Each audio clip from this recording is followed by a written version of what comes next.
नमस्कार जी। मैं आज एक बहुत बड़ा ऐलान करने जा रहा हूँ। जैसा कि सबको पता है कि आम आदमी पार्टी सच्चे दिल से ईमानदार पार्टी है। आम आदमी पार्टी एक एंटी करप्शन आंदोलन से निकली हुई पार्टी है और आम आदमी पार्टी की दिल्ली और पंजाब की सरकारें तहे दिल से ईमानदार सरकारें हैं। हम एक पैसे की भी हेरा फेरी बर्दाश्त नहीं करेंगे। जब मैं पंजाब में चुनाव प्रचार करता था, गांव-गांव जाता था, कस्बों में जाता था, तो लोगों के चेहरे पर मैं एक उम्मीद देखता था। लोगों की आंखों में एक उम्मीद मुझे नज़र आती थी कि शायद कोई आएगा जो हमें भ्रष्टाचार की इस दलदल से बचाएगा।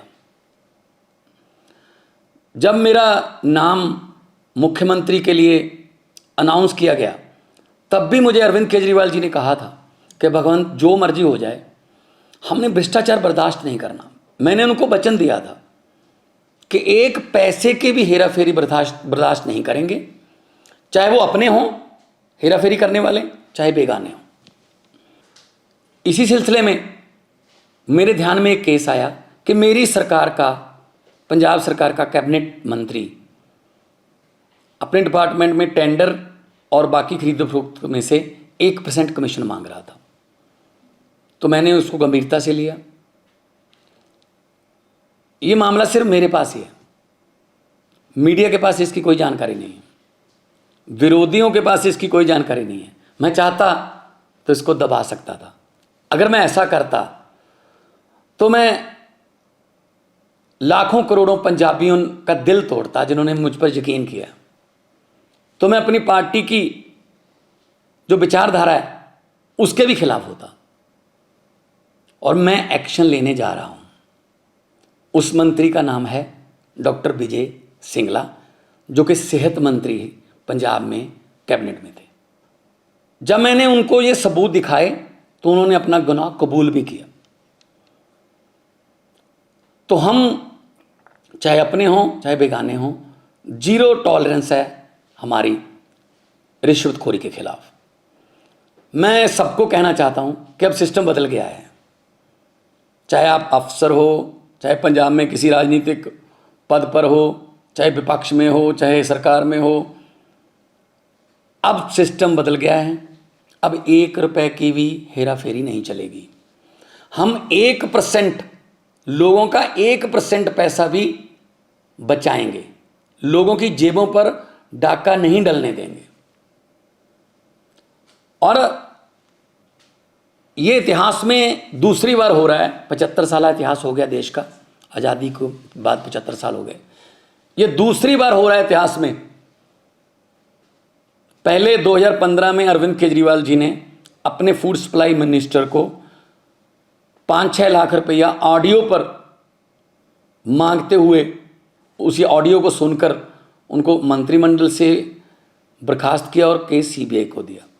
और आज पंजाब सरकार ये फैसला लेने जा रही है।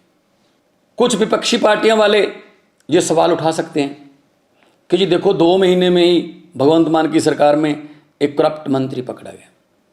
मैं उनको ये बताना चाहता हूँ कि उस पर एक्शन भी मैं ही ले रहा हूँ।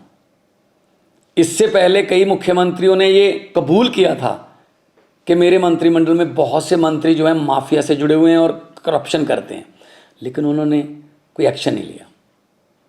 लेकिन आम आदमी पार्टी कट्टर ईमानदार पार्टी है। हम अपने मंत्री पर सख्त एक्शन ले रहे हैं और पुलिस का मामला भी, पुलिस को उसके खिलाफ कार्रवाई करने के निर्देश भी दे रहे हैं। बहुत से लोग ऐसे हैं जिनके दिल में, जिनके दिमाग में ये धारणा है कि ये करप्शन का ताना बाना बहुत बड़ा है, ये टूट नहीं पाएगा, ये करप्शन ऐसी चलती रहेगी। बिल्कुल भी ऐसा नहीं है। अगर नीयत सच्ची हो सब कुछ हो सकता है। अरविंद केजरीवाल जैसे भारत मां के सपूत हों, जिन्होंने पार्टी ही एंटी करप्शन मूवमेंट से निकलकर बनाई, और उनके साथ मेरे जैसे हजारों वतनप्रस्त सिपाही हों, तो ये देश बदल सकता है। भगत सिंह जी को ये कभी भी चिंता नहीं थी आज़ादी कैसे आएगी। उनको चिंता ये थी कि आज़ादी के बाद देश कौन से हाथों में जाएगा, कहीं फिर तो नहीं लूट मचेगी। लेकिन हम भगत सिंह के सपनों की आज़ादी को घर घर तक पहुंचाने के लिए वचनबद्ध हैं। इसी सिलसिले में हमने ये एक्शन लिया है। मैं फिर दोबारा कहना चाहता हूं भ्रष्टाचारियों को, जो देश को लूट रहे हैं, जो गरीबों का हक मार रहे हैं, कि जितने मर्जी इकट्ठे कर लो पैसे, हीरे मोती, मगर ख्याल इतना रहे कफन पे जेब नहीं होती, सब कुछ यहीं रह जाएगा। तो करप्शन फ्री कंट्री बनाना अरविंद केजरीवाल जी का सपना है और देश को आगे बढ़ाना उनके सभी हजारों लाखों की गिनती में सिपाहियों का सपना है। इनकलाब जिंदाबाद।